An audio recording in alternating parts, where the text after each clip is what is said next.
Hey everyone! Today I'm super excited to share something absolutely delightful with you all.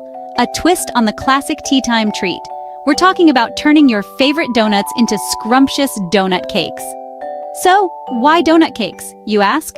Well, imagine the soft, fluffy texture of a donut combined with the elegance of a cake. It's a match made in heaven that's not only irresistible but also a total game changer for your afternoon tea or any special occasion. Let's dive into the recipe. First things first, you'll need your basic cake ingredients: flour, sugar, eggs, butter, and milk.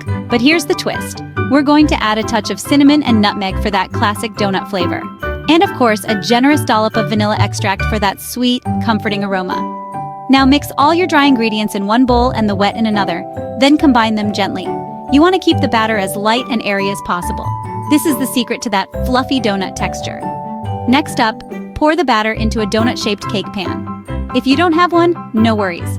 A regular round cake pan will work just fine. Just be sure to cut out a hole in the center after baking. Bake at 350 degrees Fahrenheit for about 25 minutes or until a toothpick comes out clean. While your donut cake is baking, let's whip up a simple glaze. Just mix powdered sugar with a little bit of milk and vanilla and voila! You've got yourself a silky, glossy glaze to drizzle over your cake. Once the cake is cool, go ahead and pour that glaze right over the top. And here's where you can get really creative. Sprinkle on some crushed nuts, colorful sprinkles, or even coconut flakes for that extra touch of whimsy. And there you have it, folks. A beautiful, delicious donut cake that's bound to make your tea time or any time a whole lot sweeter.